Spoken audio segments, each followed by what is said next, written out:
Okay, good evening everyone, and we have another week, usually of the weekly Parsha, but it's also several days before Chanukah, so I thought we'll take advantage of getting together tonight and learning some of the ideas about Chanukah that are coming upon us, because next week on Wednesday night is the shul's official Chanukah party, so there won't be a class next week. Maybe if I have time, I'll try to record something in advance and send it out, but in the meantime, this might be our only shir about Chanukah together, so let's speak about Chanukah. The Ramchal and the Maharal, I saw this week also in the Sifrei Chasidus by the Hasidim, they all write a very similar idea about the Yomim Tovim of Klal Yisrael. If you look at the world, the way that a Yom Tov, the way that a festival works, it's always a commemoration of something that took place 100 years ago, 200 years ago, 1,000 years ago. And so we gather together, or the world will gather together on those exalted, noble days, and they will commemorate the events that took place once upon a time. 4th of July, you get together and you commemorate what took place when America was gaining its independence, and that's why it's a sacred custom to have barbecues and to watch football games and to go into the pool. These are all ways that we commemorate the independence of the United States of America. So it will be a Thanksgiving, so you're commemorating when the Pilgrims came and they hit Plymouth Rock and they ended up overtaking the land there, and they had their cornucopia of all of their fruits and their vegetables. It's a commemoration. But Klal Yisrael's holidays are not commemorations. On the other hand, explains the Ramchal that when it comes to a Jewish holiday, we are going almost like going back in time to the original sparks of Kedusha that were existing in the world at the time that that holiday was taking place. And whatever ruchnius, whatever spirituality, and whatever growth Klal Yisrael experienced, and whatever triumphs they overcame, and whatever victories they won, and whatever levels that they reached in their personal and their communal life of Avodas Hashem, of serving HaKadosh Baruch Hu, so all of that is coming back into the world once again on the Yom Tov that we are celebrating. We are not commemorating, we are reliving, or living even for the first time, as we're going to say in our davening all throughout Chanukah. Ala nisim, all the miracles that HaKadosh Baruch Hu made, she'asa nisim lavzeh b'yamim hahem, that HaKadosh Baruch Hu made in those days, b'zman hazeh, in this time. So did Hashem make the miracles 2,000 years ago for the Jews that were living in Eretz Yisrael? Or is it b'zman hazeh, is it right now? Explains the Ramchal and others that everything that took place back then, we're revisiting all of those koiches, all of that potential, all that ability right now once again. So whatever the Jewish people were fighting against, and whatever they were dealing with, and whatever the challenges were of Klal Yisrael 2,000 years ago in the times of Chanukah, and whatever strength they found inside of themselves to overcome the enemy of the Greeks, that means every single Jew, this year, Tavshin Pei Vav, in 2025, can reach back in to those well springs of the Kedusha, of the Chashmonaim, of the Maccabees. They can reach back into the energy that was there. They can dedicate themselves once again to the service of Hashem. And we can glean, and we can gain, and we can elevate, and we can grow in ways that you cannot grow any other time of the year. The 8 days of Chanukah, they were given to us. 8 days of light, 8 days of bracha, 8 days of blessing, 8 days of elevation to illuminate our lives for now and for the rest of the year, Be'ezus Hashem. So in order to understand the nature of the nisayon, of the challenge of the Jewish people, so let's just go back a little bit into the mind frame and the mindset of the Yavanim, of the Greeks, and what they were trying to accomplish to overtake and to destroy us. They understood that Klal Yisrael is a very precious nation. There was no doubt about that in their mind. Because if you think about it, you have the Greeks that are the superpower of the world, They are conquering pretty much all of civilization.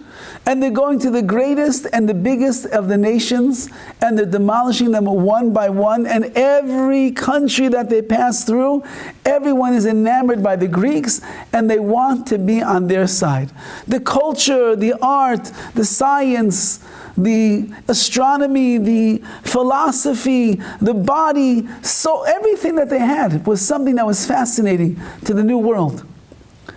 And on their way to conquer the world, they take a little detour to a little tiny country called Israel, Eretz Yisrael, to a little tiny nation called the Jewish people. You've just conquered some of the largest nations in the world, and you're taking a detour. You, the great Greeks, are wasting your time to go and conquer the smallest nation and the smallest piece of land in the world. Why would the Greeks do such a thing? It doesn't behoove someone of their greatness, of their stature, to go and find one little tiny corner in the world that has a few Jews that are living there and decide we're going to go and we're going to destroy them as well. What was bothering the Greeks about the Jews? And the Maharal explains to us that what was bothering the Greeks was that as great as they were, and as masterful as they were in the world, and as much as everybody was bowing down to the great Greeks and everything that they stood for, and they wanted the Western culture to permeate throughout all of the lands, there's one nation that refuses to bow down to the ways of the Greeks, and there is one nation that lives on a higher level, a greater level, a more exalted, noble level than the Greeks knew that they would ever be able to achieve and reach in their lives. And that's those Jews that are living in the land of Israel, in Jerusalem, where there's a Beis HaMikdash, a temple. And it was driving the Greeks crazy. How could it be that there's one nation that is more than we do? That is a higher level than we are? That is more philosophical, more brilliant, more wise than we are? How could such a thing be? And they realized that the one thing that the Jews have that they don't have, because remember, the Greeks, they have everything. If you have a checklist of what makes a nation a great nation, they've got everything checked off on that list. But there's one thing they don't have, and they can never have. And that's Torah. They could never have the Torah. And as a result of that one thing that they were lacking, and they realized that's what makes the Jews the Jews. Jews are not Jews just because we were born to a Jewish mother, and because we like gefilte fish and matzah balls. That's not what makes us Jews. What makes a Jew is because we have Torah and mitzvahs, which is our connection with HaKadosh Baruch Hu. And the Greeks did not have that. And they knew that's what makes us special. So they decided we're going to go into Eretz Yisrael. We're going to go into the holy city of Yerushalayim. And we're going to go to the Beis HaMikdash, the temple, unlike the other enemies of the Jewish people, who were very barbaric and very uncouth. They came in there, they just destroyed the land of Israel. We're not like that. We're too refined for such a thing. We are too noble to live such a life. So we will go in and we will allow the Jews to remain in the land of Israel. And they can congregate in the Beis HaMikdash in the Holy Temple. And they can even offer sacrifices if they would like to. But we've got to change the rules so that it's not the Torah that is dictating the way that they're going to live their lives. It has to be the Grecian Yavin ideologies that is going to teach them how to live their lives. And if we can get Klal Yisrael to assimilate into our culture, into our people, into our ideologies and our philosophies of what the meaning of life is all about, that will be the greatest victory for the Greek people. More than conquering physically the greatest nations of the world, if we can conquer the greatest nation of the world, the godly people, Klal Yisrael, that will be the mastery of the Yavanim, of the Greeks, over the New World. And so when they came into Yerushalayim, they came up with 3 terrible decrees that they wanted to place upon the Jews. And with all of their intellectual searching, with all of their expert drisha v'chakira that we would call, which means they're delving into the Jewish religion and the Jewish people, they said if we can weaken them in these three areas, we will then have a stronghold on them, and we will be able to bring them closer to us and pull them away from their godly divine life of Torah and of mitzvahs. So they came up with 3 decrees which they felt were the cornerstone of the identity of a Jew. Now we have to know that all of the enemies of the Jewish people, they're not usually dumb. They're usually very smart. They're usually brilliant. They follow the history of the Jewish people. They look inside of the Chumash. They see in the Torah. They see what makes a Jew a Jew. And so the Greeks, who were the wisest and the most brilliant of all the nations, and in their world of philosophy understood a lot, they came to the conclusion that the following 3 mitzvahs, if taken away and abolished from the practice of the Jew, it will destroy the very spiritual fiber of who the Jewish people are, and then we'll be able to bring them along. And those 3 mitzvahs were Shabbos, Rosh Chodesh, sanctifying the new moon, and the treasured, hallowed mitzvah of bris milah, of circumcision. And so they right away came into the land, and they made these decrees. No more Shabbos. If we catch you, we'll kill you. No more Rosh Chodesh. You can no longer sanctify the new moon. And if we catch a single Jew making a bris, that's it. Off with their heads. We're going to kill them. Now the question is, why these 3 mitzvahs? Why did the Greeks understand these 3 things were like the battle cry of Klal Yisrael? They're the cornerstones of our emunah, of our faith in HaKadosh Baruch Hu. And if these 3 mitzvahs are part of us, then we can be indefensible, indefeatable. And if these 3 mitzvahs are taken away from us, we could be destroyed, one Jew at a time. They'll come in the masses, they'll assimilate, they become what's called misyavnim. They become like the Greeks themselves, abandon the ways of Torah and of mitzvahs, and they buy in to the Greek culture and ideology. So I'd like to go through these mitzvahs one by one, just to have some idea, because I believe that if these are the things that they were trying to abolish from our practice, then these are perhaps 3 things that we have to be mechazik ourselves in during this Yom Tov of Chanukah. Shabbos. Shabbos, we know, is an ois. It's a sign that HaKadosh Baruch Hu made between us and between Him. And Klal Yisrael is instructed, on the 7th day you shall rest, because HaKadosh Baruch Hu ceased to work on the 7th day. And the reason that you are resting is because you need to know the following. HaKadosh Baruch Hu created the world.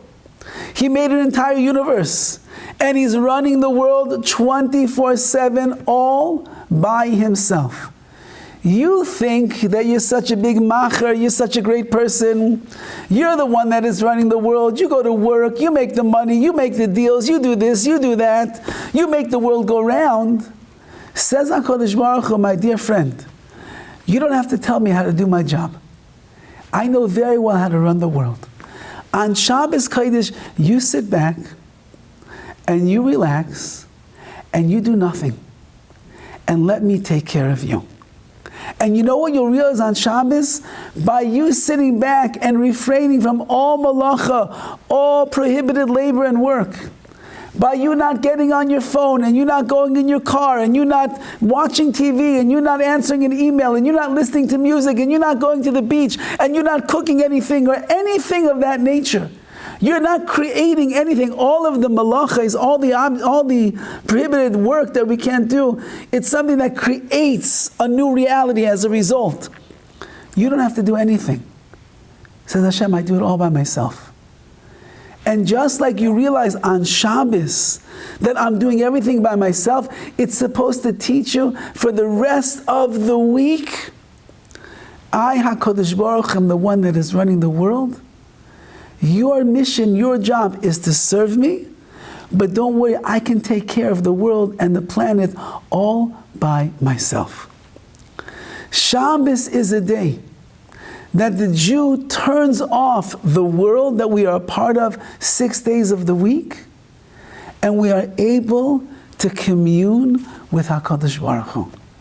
We're able to think, we're able to have clarity, we're able to hear the voice of our neshama, of our soul that's inside of us. We're able to see what our spiritual aspirations really truly are. And we're able to grow in our connection with Hashem, with His Torah, with His mitzvahs, in ways that we cannot any other day of the week.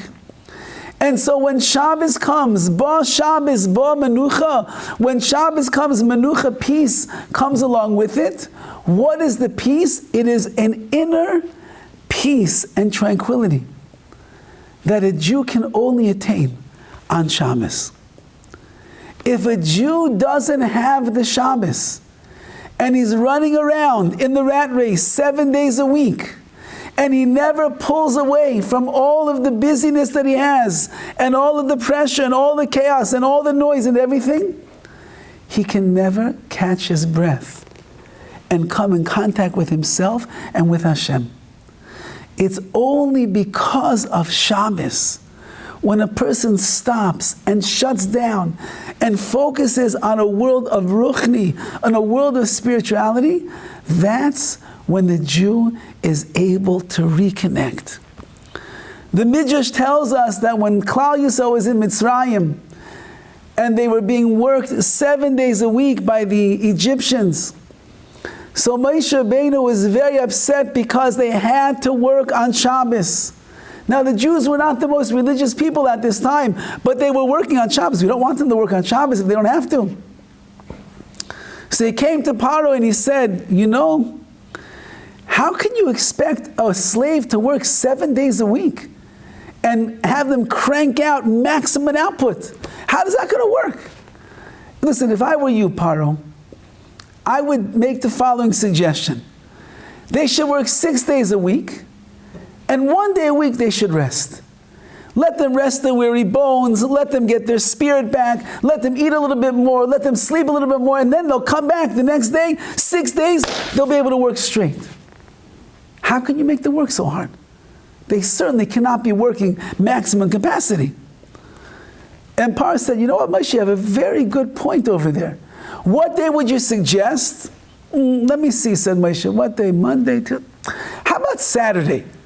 Would you be willing to give the Jews off on Saturday? It's a weekend anyway, everyone's shopping, what do you need? And he said, you know what? Fine, they want Saturday off, let them take off Saturday. And Moshe Rabbeinu masterminded that the Jewish people, while they were in Mitzrayim, being beaten every single day, completely entrenched in the impurities of the land, not knowing what their future is going to be, every Shabbos they had a day of rest. And that meant that the little sliver of that neshama that was left inside of them, the little spark of holiness that was still ruminating inside of the lost souls of the Jewish people, had a chance of coming back to life. Because if a Jew doesn't have Shabbos, so then he has nothing. That's why when we ask a person, is that person religious? Well, how do we ask? They shomer Shabbos, they guard Shabbos, they keep Shabbos. Because a Jew that's keeping Shabbos, he knows what it means to be a Jew. At least 1 day a week, he connects in the deepest of ways. The Yavanim, in their wisdom, they understood how precious the day of Shabbos is. Shabbos is called Makor HaBracha. It is the source of all blessing. That's why Chazal tell us, if all of Klal Yisrael would keep 2 Shabbosim, 2 Shabboses in a row, so then Mashiach would come. Really? If all of Klal Yisrael would keep 2 Shabbosim in a row, then Mashiach would come? HaKadosh Baruch Hu, I think that if you could find in the world today 1 Shabbos that the 16 million Jewish people across the world would keep, who about 70% plus are totally assimilated, don't even know what Shabbos is, if you could convince all of the Jews in the world to keep 1 Shabbos, how could Mashiach not come? That would be one of the greatest miracles of all time. And yet Chazal are very specific. One Shabbos, not enough. 2 weeks in a row, 2 Shabbosim in a row, that will bring Mashiach. What's the pshat? The Mefarshim, the commentators, explain the following idea. That every Shabbos that a person keeps, when you tap in to the Kedusha and the grandeur of that Shabbos, and you recharge your batteries, and you rejuvenate your soul, so then whatever you gained on that Shabbos, which is the Makor HaBracha, the source of blessing, it's going to have a great impact on the up and coming week. The closer that you get to Hashem on Shabbos, the closer you're going to be to Hashem during the week. The more that you put in your energy into making Shabbos special and meaningful and elevating, the more bracha, the more blessing is going to come to you in the following week. In your parnasa, in your livelihood, in your marriage, in your simcha, in your whole attitude of life, everything is going to be nizbarach, is going to be blessed as a result of the effort and the energy that you sincerely put into your Shabbos. So the Shabbos is a mashbiya, it has an influence on the week that comes after it. But the week that precedes the Shabbos also has an influence on the Shabbos that comes after that week. How you live from Motzi Shabbos, from Saturday night, until Friday when the sun goes down, how you daven that week, how you were honest that week in business, how you treated your wife and your children that week, how careful you were by saying brachas on the food that you ate, how you gave tzedakah, all the different mitzvahs that we have, how you lived your life that week, it's going to have a great influence on your connection to the up-and-coming Shabbos. Because the more that you are connected to Hashem during the week, the greater will be your connection on Shabbos itself. And therefore, say Chazal, if Klal Yisrael would only keep one Shabbos, which would be a miracle in and of itself, wouldn't be enough. Why wouldn't it be enough? It won't be enough because even though that one Shabbos will have a great impact on the up-and-coming week, but there was a week that was beforehand, there was no Shabbos. And the Jewish people were running around the world doing whatever they do as the Jewish people these days. And therefore, when it led up to that Shabbos, you have a whole week of mundaneness. Something else, there's a fancier word, I'm sure, of mundaneness over there, of not being plugged in. And then Shabbos comes. But when you have a Shabbos, and then that Shabbos has an influence on the entire week, and then you come to the next Shabbos, those two Shabbosim are connected with so much holiness, then Mashiach could come. Said the Yavanim, the Greeks, they were so brilliant. They knew the secret to the Jew's success, to all of his blessing, because on Shabbos he knows what it means to be a Jew. He could just sit down and take stock and take a breath of spiritual air. Let's take it away. And then they'll be just like us. Then they're in the rat race, and they're just running through that wheel that they do in Petco over there, and they can't stop. And if they never stop, they never catch up with themselves. And if they don't catch up with themselves, then they can never catch up with Hashem. And if they can't catch up with Hashem, they won't have Torah, they won't have mitzvahs, and we'll get them. There's a very beautiful Maisa about a Jew who lives in New York by the name of Rav Chaim Nosson Siegel. He's the Rav in a shul called the New Springville Jewish Center of Staten Island. He's been there a Rav for many, many decades, I believe. And the shul itself has religious, not religious, people becoming religious, people not becoming religious. It's a very, very eclectic group that's in his shul. He was making a chassan, he was making a wedding, and of course he invited all of the members and all the people that were connected to come to the wedding. Now Rabbi Siegel himself is a student of the late Rav Aaron Schechter Zatzal, who was the Rosh Hashiva of Chaim Berlin.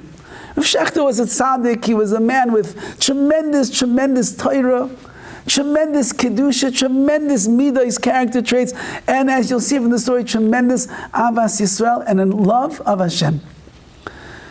So Rav Shechter came to the wedding, and Rav Siegel had a lot of his congregants that were there, and they were all coming over to wish a mazel to Rabbi Siegel, and Rabbi Shechter was shaking the hands of each and every one meeting them. And one guy walks up, and he says, Rav Shechter, he says, this is Steve. True story. He says, this is Steve. And he says, he's an amazing Jew. He davens 6 days a week. And he tries very hard 6 days a week. But 6 days a week only. So Aaron Shechter said, and what about the seventh? So Rav Siegel said, well, on Shabbos, he has to go to work, and so he doesn't come to shul on Shabbos. Aaron Shechter was bothered by this. And then Steve moves on. At the end, after everybody was there, Aaron Shechter turns to Rabbi Siegel and he says, where's that balabas? Where's that congregant of yours? He said, which one? He said, the one that doesn't daven with you on the seventh day. The one who's not there for Shabbos, who goes to work. Where is he? He said, it's a big place. I don't see him right now. The next morning, after the wedding, so Rabbi Siegel goes to shul. And when davening is over, it wasn't Shabbos, so Steve was there. And Steve comes over to his rabbi. Rabbi Siegel says, your rabbi, Rabbi Shechter, he loves me. He said, my Rebbe loves you? How do you know? He said, because you know what he did last night at the wedding? He was looking for me. And he found me. And he talked to me. And he asked me, how is it possible that I don't keep Shabbos? How could I come to shul 6 days a week and not come on the seventh day? How do I go to work? So I explained my job to him, and I explained why it is that I have to go to work. And he started asking me many questions.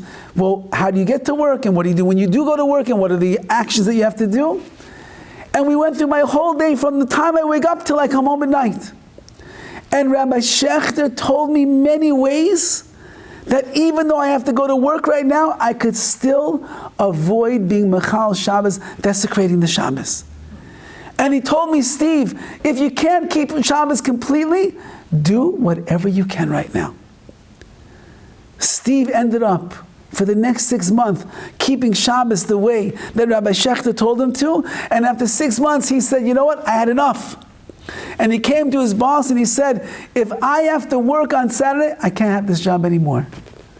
Today, Steve is not only frum, his wife became religious, his children are religious. He, I believe, is on like in his second cycle of learning Daf Yomi, all because there was a Rebbe, Rav Shechter, who knows how valuable Shabbos is to a Jew, and he didn't want a single Jew to miss out on the day of inspiration, the day of connection, of getting close to Hashem. And that was the Greeks. Shabbos, take it away. Mitzvah number 2. Rosh Chodesh, which means sanctifying the new moon. The way that it worked in the days of the Beis Hamikdash, you had to have Eidim, witnesses that could testify in the Beis Din that they saw the moon looked like this, it looked like that, and the new moon came at this day of the month. And they would fix the calendar. We're spoiled. We have a fixed calendar forever. So we know when Rosh Chodesh is, we know when Yom Tov is, we know when Pesach is, we know when Chanukah is. It's all there. It's there in the book. But in those glorious days when there was not a fixed calendar, Klal Yisrael set the calendar based on their eidos, on their testimony of what the moon looked like in the sky. The simple pshat, the simple reason why the Yevanim wanted to take away Rosh Chodesh was because if you don't know exactly when the month begins, you'll never know exactly what day it is on the month. And then you might be you'll never know what holiday it is. You might end up eating chametz on Pesach. You'll sit outside of the sukkah on Sukkos. You will not receive the Torah on Shavuos. You'll just never know. You won't hear the Megillah on Purim, and you won't light the menorah on Chanukah. So they said, let's get rid of Rosh Chodesh. But there's a much deeper idea as well. There's something that is unique about the moon that doesn't exist, I don't believe, by any other of the natural phenomena that HaKadosh Baruch Hu created in this world. The moon appears in the sky as if it is waxing and waning. It gets big, it gets small. In the beginning of the month, it's a sliver, and as the month goes on, day by day by day, till you hit this middle of the month, the 15th of the month on the Jewish calendar, suddenly you have a full moon. And for the next couple of days, it remains full, and then it begins waning, till you get to the end of the month, almost nothing you can see. Now, is the moon really changing sizes? Everybody knows that when you're looking at a moon, that half moon in the sky, you know that behind the dark part is all the moon. It's just that to the eye down here, the moon looks like it's waxing and it's waning. Where does the light of the moon come from? From the sun. Yes? The sun, depending on where the sun is in the sky, that is where the light is reflecting upon the moon. And that is why the moon is going to look bigger at some times of the month when it's getting more light, and smaller at other times of the month when it's getting less light. But the moon is always the moon. Klal Yisrael Chazal tell us, our Daimel Levana, we are compared to the moon. And HaKadosh Baruch Hu is Daimel L'Shemesh, he is compared to the sun. That means that all of the light that a Jew has in their life is based upon the reflection of the sun of HaKadosh Baruch Hu that is shining his countenance down on the Jewish people. When his countenance is completely radiant, so the Jewish people shine. But when HaKadosh Baruch Hu is master panav, he hides his face and turns it away, then the Jewish people, they wax, they wane, and the light goes down. The Jewish people are a nation that have waxed and waned throughout history, thousands and thousands of years. There were times, you'd see us Mitzrayim, we left Egypt. We were the mightiest of all nations. We were shining like a bright moon in the darkest of nights. When we came to our Sinai, nobody could touch us. We're receiving the Nevuah prophecy from Hashem. We're the greatest of nations. But then we make mistakes. There's meraglim, there's spies in the wilderness, and we begin to wane. And then there's going into Eretz Yisrael and getting involved, God forbid, in idol worship, and we begin to wane. And then there are crusades, and there are the destruction of the Beis HaMikdash, and there's pogroms, and there's Holocaust, and inquisitions, and we wane, and we wane, and we wane, and we wane, and we wane. Did we really get so small? The secret of Klal Yisrael is the secret of the moon. And that is that even when the moon is waning, the whole moon is still there, we just can't see it.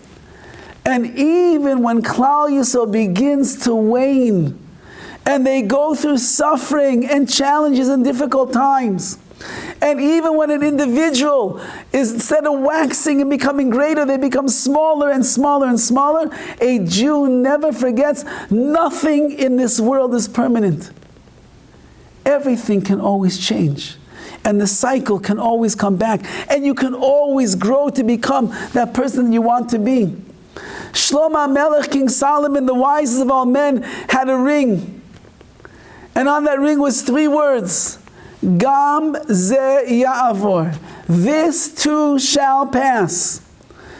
And Chazal tell us that he looked at that ring at 2 distinct times in his life.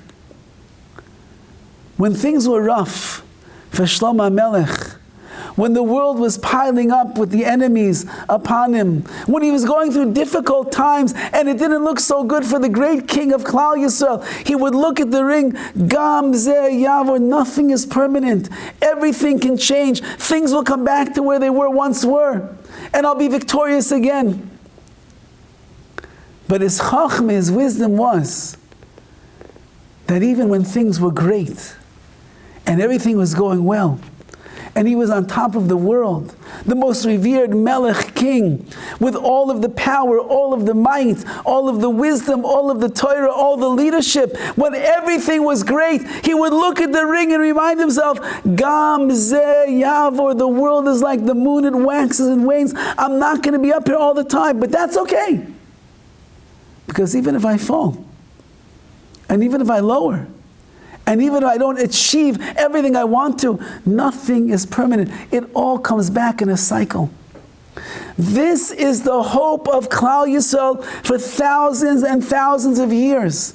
The way that we got through every challenging Galus exile in our life is because we know nothing will remain like this forever. Everything and anything can always change. And just as the moon waxes and wanes, Klal Yisrael is that moon. We wax and we wane. And when we wane, that sliver, there's always something that you can see. There's always a piece of the Jew that is still there shining.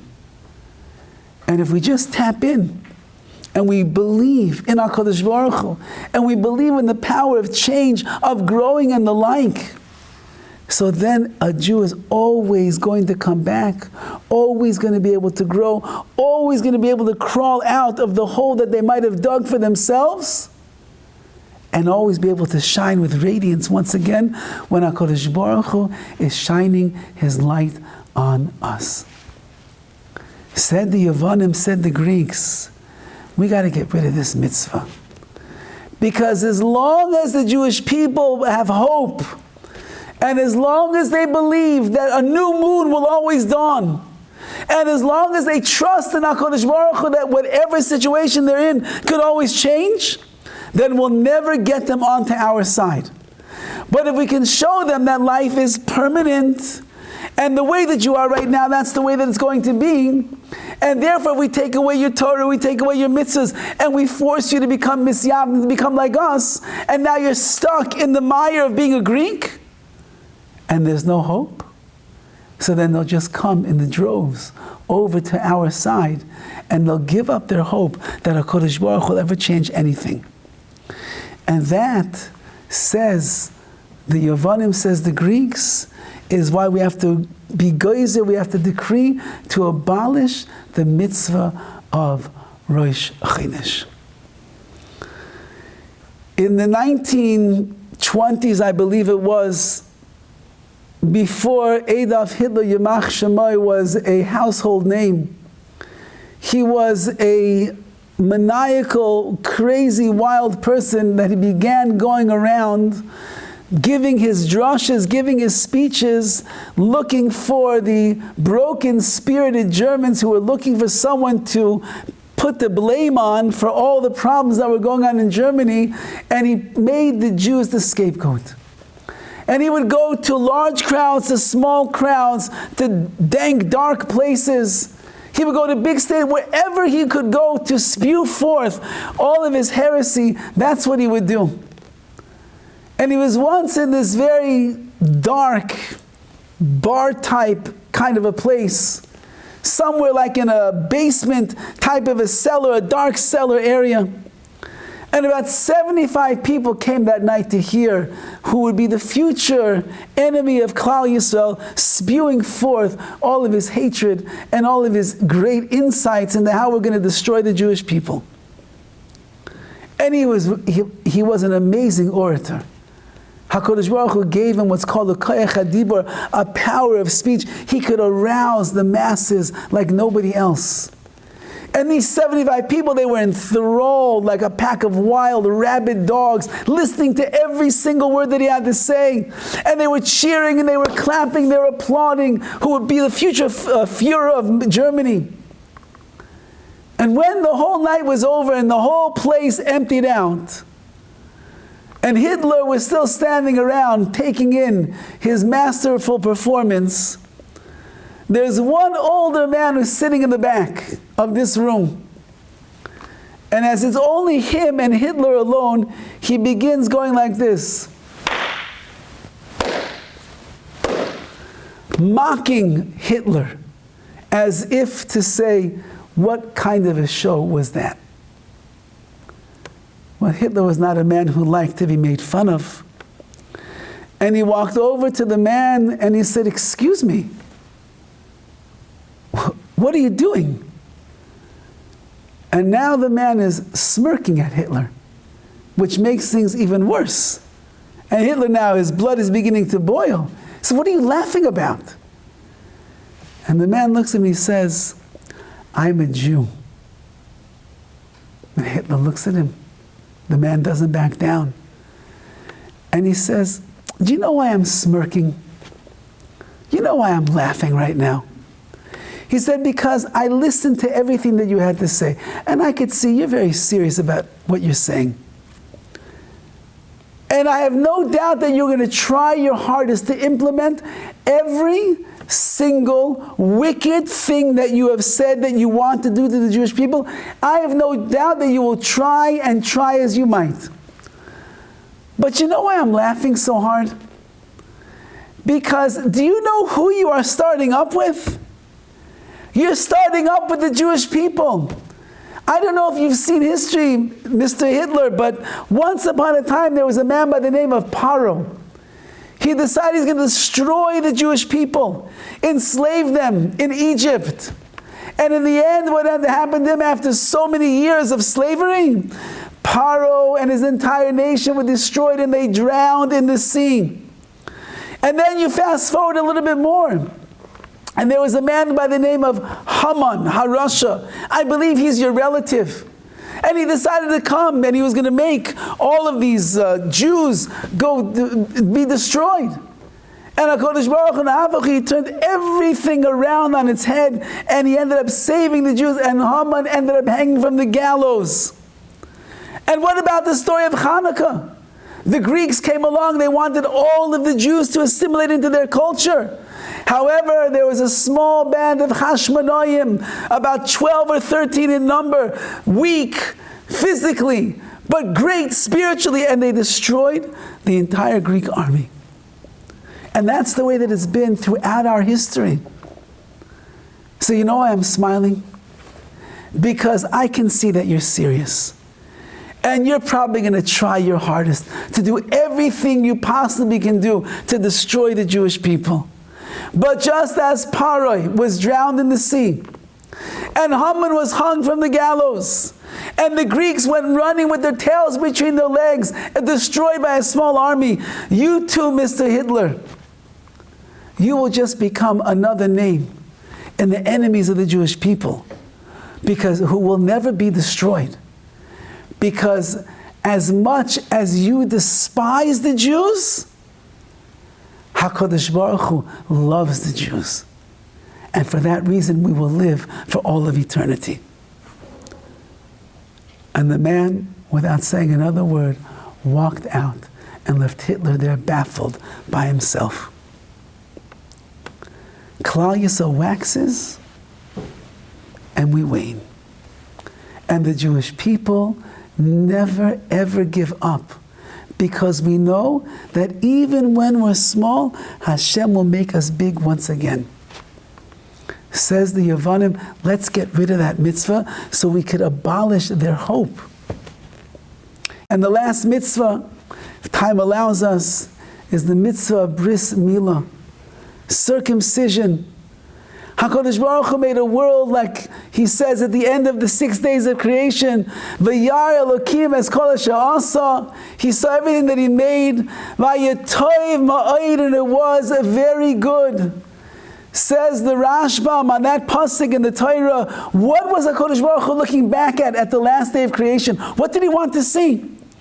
And he says that Rabbi Shalom was taking one last glance at the world and wanting to make sure everything was in place exactly the way that it should be.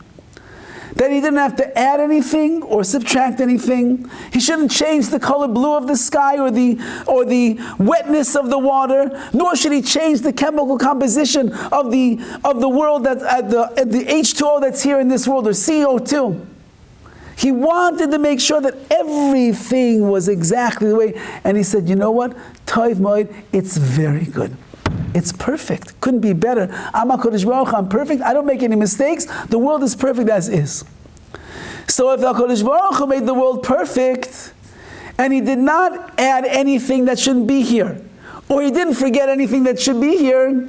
So then why do we take our 8-day-old child, our son, and bring him to the moil and say, cut away the foreskin? Is it supposed to be there or not supposed to be there? Does Hashem leave extra or not leave extra?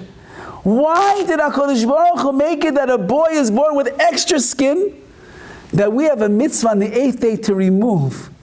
And if we don't do that, we are missing out on the mitzvah for this child to make him the Jew that he's supposed to be. Why is that?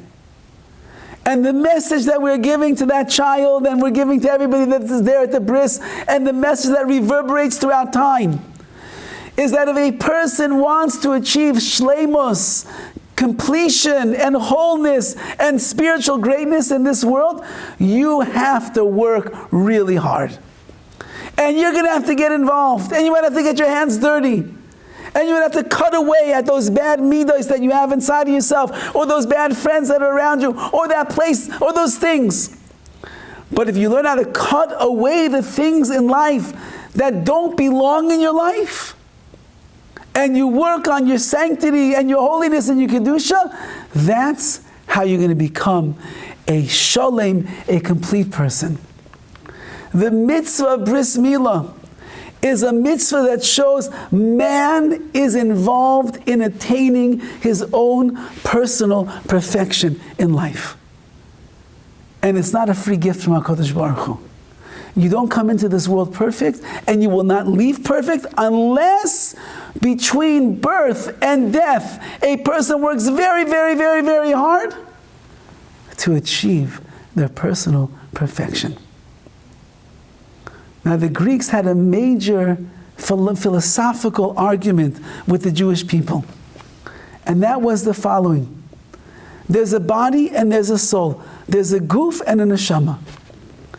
Are the guf and the neshama two separate entities? Or are they one entity that is supposed to coexist together as one? What is it? Separate or equal? Or the same, or coexisting? The Jewish people believe that HaKadosh Baruch Hu took our neshama from up in Shemaim and He brought it down into this world, into our guf, into our body. The body has its own drives, its own desires, what it wants to accomplish, what it wants to do, what it wants to be drawn after. And if a person will let his body do what it wants, finished, game over. But if the neshama takes the driver's seat, and the neshama is guiding the body to do what it needs to do, so then the body, like it says in Kabbalah, is not really a guf, it's not a physical body, it's a lavush, it's clothing for the soul, it's the garments of the soul. And then it's just doing everything it can do in this world to allow the neshama to fulfill its purpose of performing the mitzvahs of Hashem. In Shemayim you cannot give tzedakah, you don't have a hand, and there's no poor person. In Shemayim you can't sit in a sukkah, there's no sukkah. In Shemayim you cannot light a menorah on Chanukah, there's no menorah, there's no candle, there's no oil, there's nothing. Down here in this world, the soul comes into the body, elevates the body, and the body is the servant of the soul, allowing the neshama to perform all of the mitzvahs and service of Hashem it's supposed to. The Greeks were the opposite. They said there's a soul and there's a body. And those two things do not coexist. Yes, it's true you can have great philosophical ideas in your mind and you could plumb the depths of wisdom. But never ever deny your body all the pleasures and desires and the base wants that it has. Just give in because that's what the body wants. And the Jewish people were driving the Yevonim crazy because they saw that there's a nation in the world that elevated the body, didn't let the body draw itself down to this world. There was a nation whose neshama and body were living together as one, and the Greeks said, such a thing is not possible. There is a famous legend that is told about Socrates or Plato, one of the great philosophical minds of the Greeks. He once in his classroom gave a rousing drasha to all of his students about the greatness of the soul, the spirit, the godliness that is found inside of a person, and how it can go to the highest of heights and accomplish amazing things. And he said how a person should make sure that they care for that soul, and they give to that soul, and they develop that soul in this world. And later that day, the students were walking through the marketplace in Greece, and they walked past a Beis Zayna, a house of prostitution. And the door opens up, and the great Socrates walks out. I imagine still licking his chops. And his students look at him and they say, Socrates, Rebbe, what are you doing here? Aren't you the one who told us today about the greatness of the soul, the loftiness of the spirit, what a person going to change? And he said, yes. So how could you be over here? And he said the following words, in the classroom, I am Socrates. In the streets of Greece, I am not Socrates. Which means that where I can go into the world of the neshama, I will do, and I will pierce those heavens. But here in this physical world of the body, I'm just a body, I'm just a goof. That's all that I am. Klal Yisrael does bris milah, they're sending home the message to every single Jew that your spiritual perfection is in your hands. You must work, you must do, you must make effort. And that's the way you'll reach greatness and perfection. If we take that away from the Jewish people, so then we take away the sacred mitzvah that is going to be a lesson and a reminder to every single Jew, I got to work hard to become perfect and become better. And so they knocked that one out also. And now you've just destroyed the Jewish people. There's no day of the week that we can just rejuvenate and reconnect with HaKadosh Baruch Hu and ourselves. There's no way to have the message of the moon, which reminds us there's always hope for every Jew, no matter what is going on in their life. You can always come back, always return. And there's no longer the understanding that a Jew was put into this world, la'amal yulad ha'adam, that man was placed there to work very hard to attain their greatness, their perfection of their soul and their mitzvahs. And once that Yavin knocked all of that out, they knocked out the power of Klal Yisrael. And one by one, and then very rapidly, the Jewish people began to assimilate at record levels, worse than America, I believe. Record levels! And there was barely anybody left that was willing to stand up to the Greek except Matisyahu, Ubanav, and his children, who were the Kohanim, defenders of Avodas Hashem, defenders of the Beis HaMikdash, defenders of HaKadosh Baruch Hu. And they ended up going and placing themselves in front of the lion's den, and they were victorious. Because when you cling to your faith, when you cling to HaKadosh Baruch Hu, when you cling to the Shabbos, to the Rosh Chodesh, to the Bris Milah, to the Torah, to everything that we clung to, the salvation is right around the corner. And HaKadosh Baruch Hu's grace is shining down His countenance, and the light is reflecting. You're going to radiate in this world. And that they couldn't take away from the Chashmonoim. And that as we come back to this moment in our history, where we are once again reliving the events of Chanukah and tapping into the Kedusha that is there. Every one of us has what to work on, I'm sure, in our Shabbos. And everybody has what to work on in our faith with HaKadosh Baruch Hu, that we trust that nothing in life is permanent. Things can work and turn the circle of fate, and things can and will get better. And everybody has to realize how much we have to work on ourselves to become that great person that HaKadosh Baruch Hu wants us to be. On Chanukah, you could tap in. On Chanukah, you could accomplish things you cannot accomplish the whole year round. But we have to be prepared in advance and get ourselves ready. And that's what we're trying to do tonight. And think about it through Shabbos Chanukah this year. It's Shabbos Rosh Chodesh. It's a double header. The two mitzvahs, if only we'd have a bris in the shul on Shabbos that week. The two mitzvahs that they try to take away, we're going to be living them on that Shabbos Rosh Chodesh. The whole week we're going to light the menorah to show the glory, the victory, the radiance of Klal Yisrael. And if we do that, we will emerge from this Chanukah Yom Tiv different than we were than when we walked in. And if we could gain something on Chanukah, besides the 5 pounds that comes with the jelly donuts, or this year, the Dubai donuts, if we could gain more than just the weight that's going to come to our waistline, but we could expand our vision of what it means to be a Jew, what it means to be ourselves, what it means to keep Shabbos, what it means to have hope and belief and trust in Hashem, what it means to work hard, we accomplished a lot. So Bez Hashem, as Chanukah is still a few days away, we can still get ourselves ready. And even when in the midst of it, we can still get ourselves into it. And Be'ez Hashem Yizrach, and that's a chus.